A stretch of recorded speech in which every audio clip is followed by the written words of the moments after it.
Hello and welcome to SUNY New Paltz EGM393 Advanced Computer-Aided Design. I'm your instructor, Patrick Mellick. Today we're going to be working on sheet metal parts, that's chapter 18 in your book, and subtract intersect parts, which is chapter 20. If you haven't already, please pause the video, download the class files to a location where you can easily get to them, extract them, and come back here. There are two ways to make a sheet metal part. The first way is to use the sheet metal tools built into SolidWorks, and the second way is to create a solid model which you shell and then you convert to a sheet metal part. Today we're going to focus on just using the sheet metal parts built into SolidWorks. Okay, the first thing we're going to do is open a new part.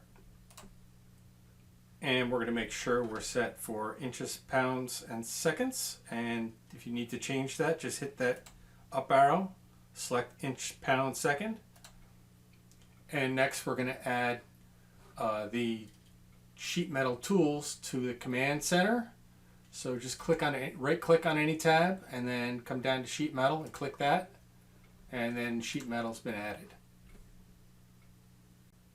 Before I go any further, I'm going to give this file a name. I'm going to save as, and I'm going to call this class 6-1.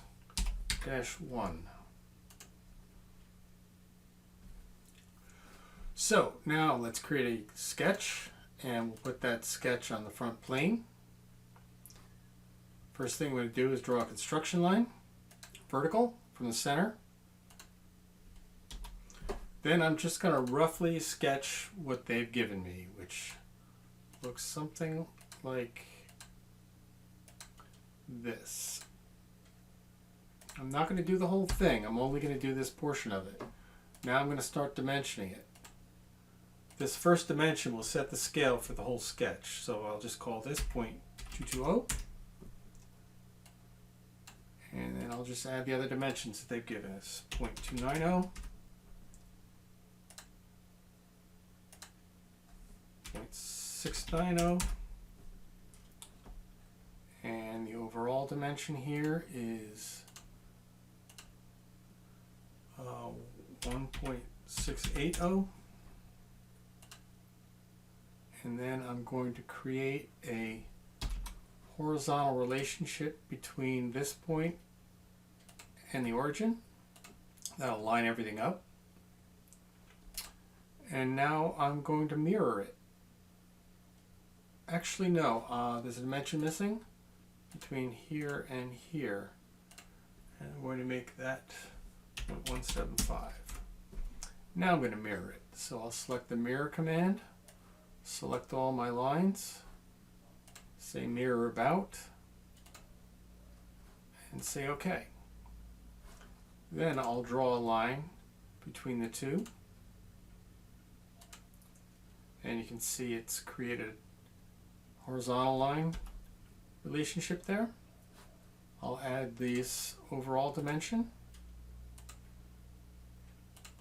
of 4.675.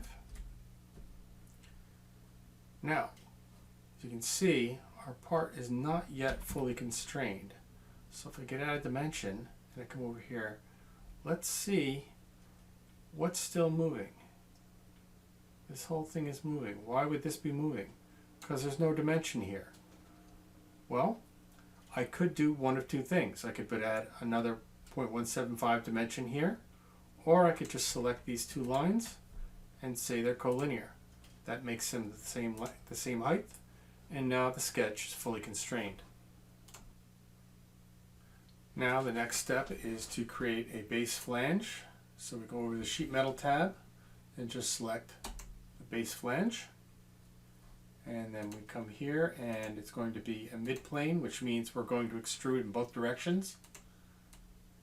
That overall distance is going to be 7.28. We're going to use a gauge table. The table is going to be the sample table, steel English, and that gives us the air bend, which is what they're requiring. Then we come down to the sheet metal parameters, and we're going to override that radius and make it 0.03. Oops, I forgot to change the gauge. It's going to be a 16 gauge. 16 gauge, 0.03, and say OK. There we have it.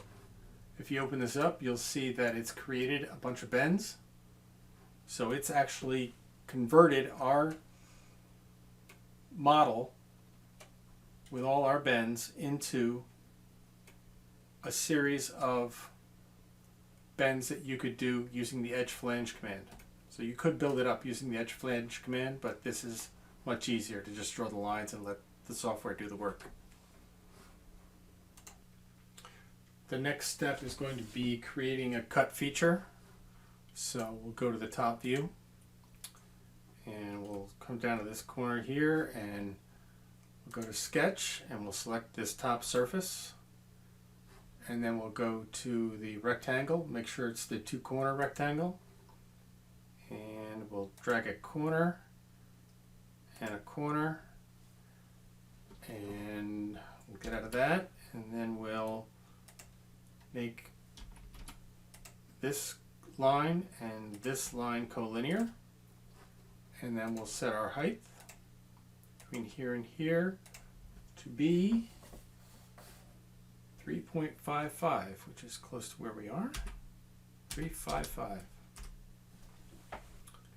Okay. Now they're saying to mirror it into all 4 corners. So what we'll need to do is add some construction lines. That vertical one here, and then a horizontal one. Make sure these lines are black, or that you've got this horizontal and vertical constraint, otherwise you're not going to get an even mirror. So we can only mirror in one direction at a time. So first we'll mirror that vertical. That didn't work for some reason. Let's try that again. Mirror.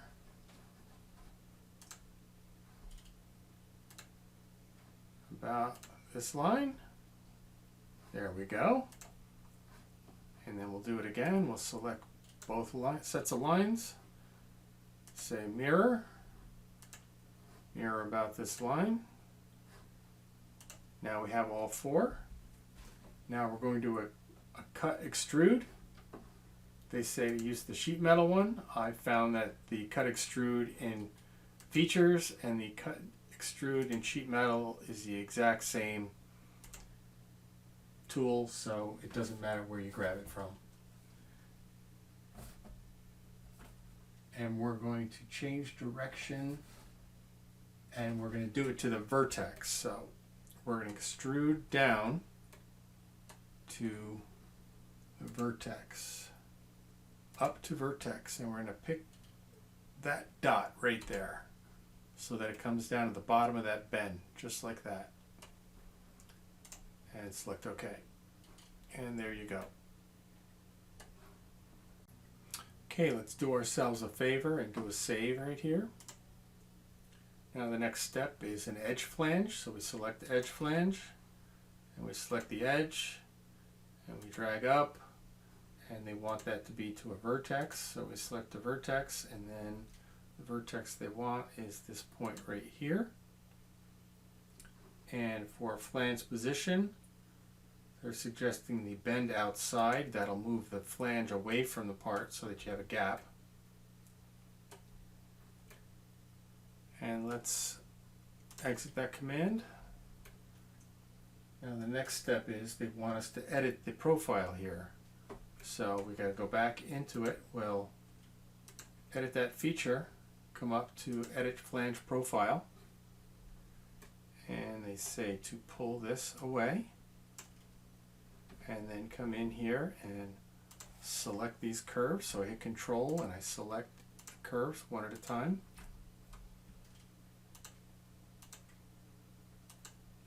And then we convert those to lines by using the convert entities. Okay. Now we're going to bring this line back in. We're going to make it collinear with this edge, like that. And then we use the trim command, and we just take that section out. Okay. Now they're suggesting that we draw a line from this vertex to here and then down. And then we'll trim away the excess here. Okay, and that has kind of given us a little tear. I don't think that's the idea that they want to do, so let's come back here and edit this point. Let's get rid of that coincident point there. Come on, delete. I'm still in the trim command. So I want to delete that point. And I want to bring this up just a little bit past where that center line is, just like that. And now we have a nice clean cut there. So let's dimension this between here and here. And let's make that 0.002. So just so we don't get that.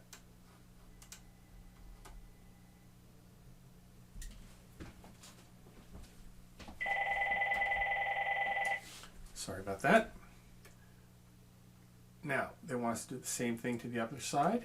So what we'll do is we'll come in here, drag this away. Whoops, I'm still in my dimension. Drag this away. Select my curves here, here.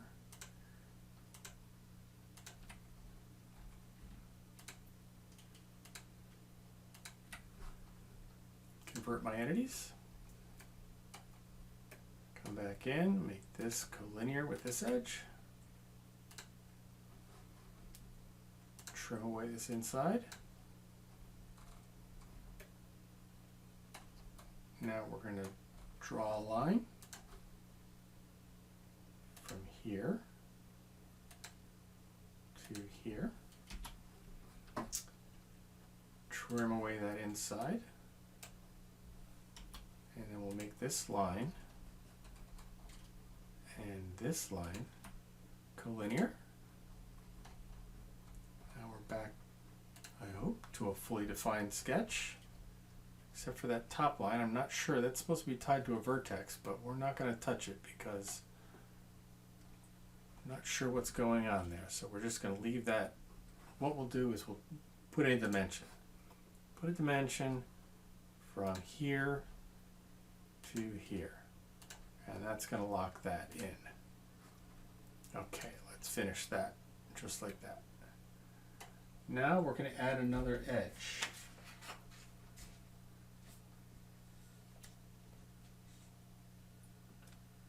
Where am I in the book?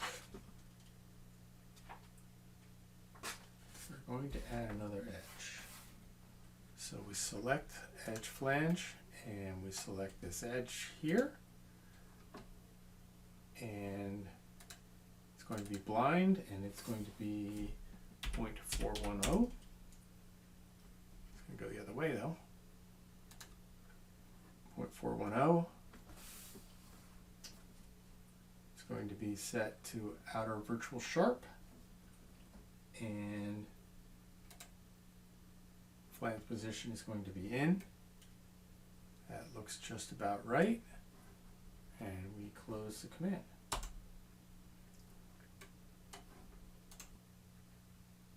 So they want us to edit this flange profile again, so we'll come down here and we'll edit, and then we'll edit flange profile, and they want us to actually add a dimension in here, from here to here, and they want us to make that 410, so 0.410. And that fully defines that sketch. And it looks like it actually makes it too long. Very interesting. Did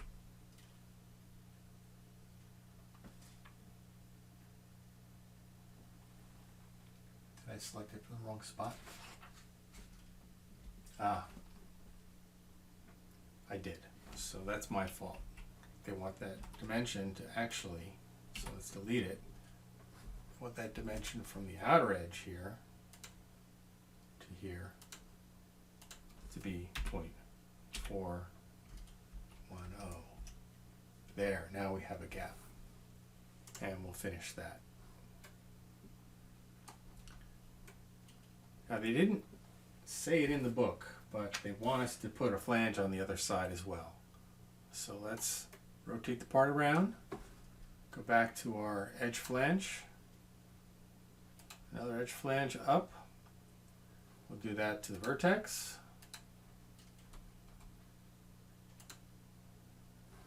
And we're not going to edit this one. We do want that to be bend outside. Now let's add another edit flange, pick an edge.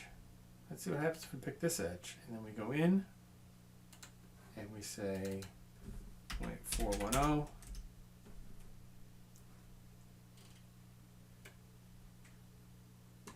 And we set this to be inside.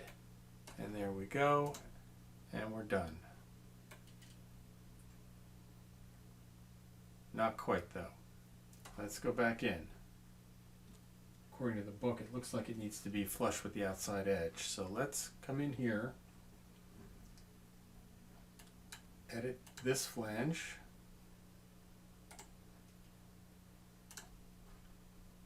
edit that flange profile. Let's make this edge and this edge collinear. Doesn't like that. Okay. Let's get rid of this. Why would it not like that? Appears to be. Drag it out. This edge, collinear. And we'll do the same thing on the opposite side. Grab this, drag it out. That edge is selected. We'll select this edge as well and make that collinear. And hit finish, and there we go. And we didn't have that pulling error we had on the other side.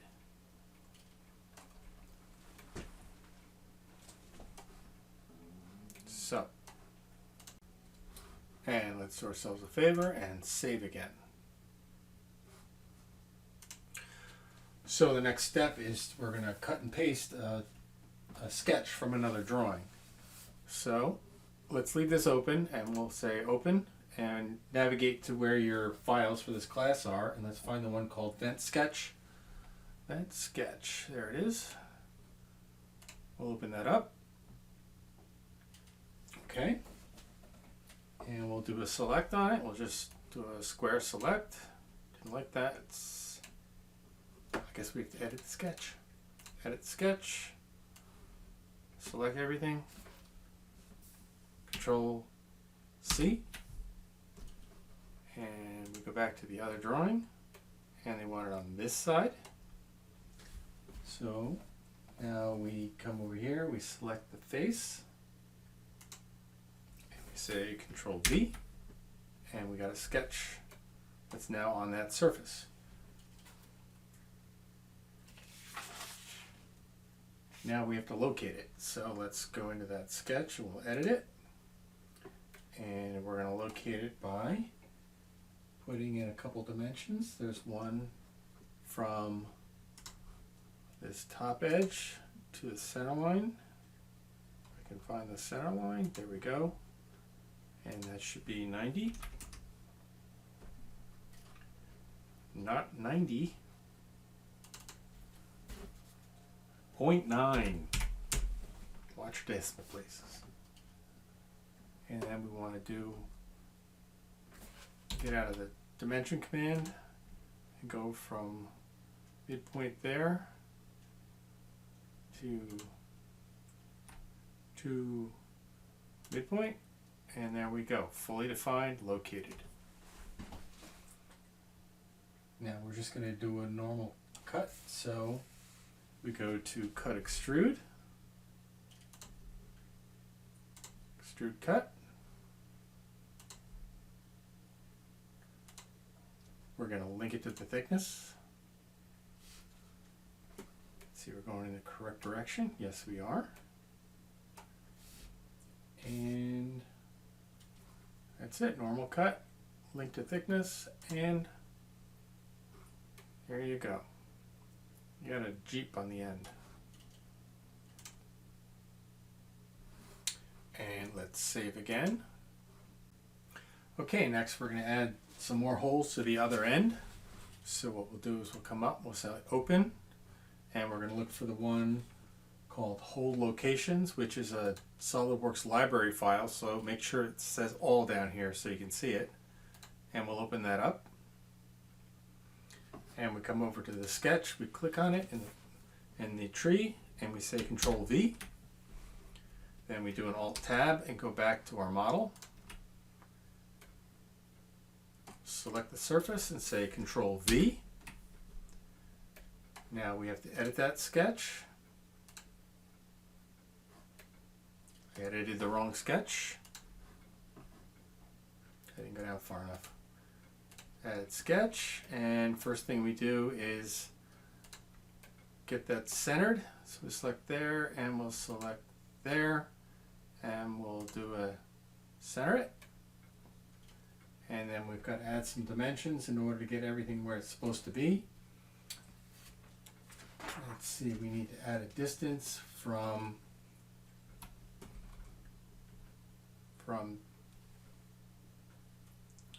this top edge. So we select Smart Dimension from here to here.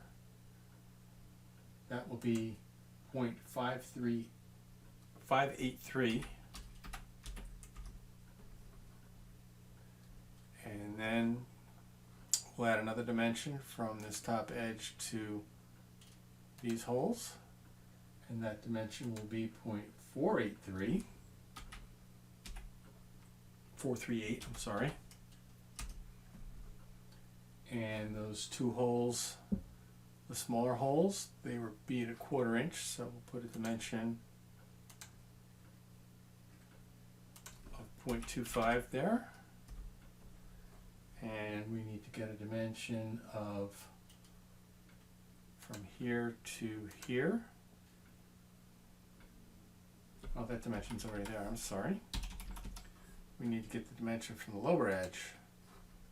Sorry, from here to the bottom edge of that rectangle, and that should be 0.25. And now we're fully defined. And then we come up to our sheet metal and we say extrude cut. We link to thickness. We do a normal cut, and we're going in the proper direction, so we say OK. And we have our holes through on this end. Okay, let's see where we are again. And for the next step, we're going to use a design library part, like we did last time, except we're going to do it from the library. So we're going to add a something called the 45-degree slot counterclockwise, and that's going to go on the right side, I believe. So we'll come over here like this. Let's get that bigger, and then we come over to File Explorer, and you'll navigate to where you have the Class 6 files. You come to the counterclockwise, and you just drag it over to the surface you want to go on, right there, like that. And then we edit the sketch. Place on plane, this plane. Okay. Let's edit that sketch. And we have the dimensions that they have. It looks like from this edge to this hole is going to be 0.526. And from this edge to the center of this hole is going to be 0.698. And that locates it. And then we click Finish. And we have our holes through. However, There's something not quite right there, so let's go back to the library part.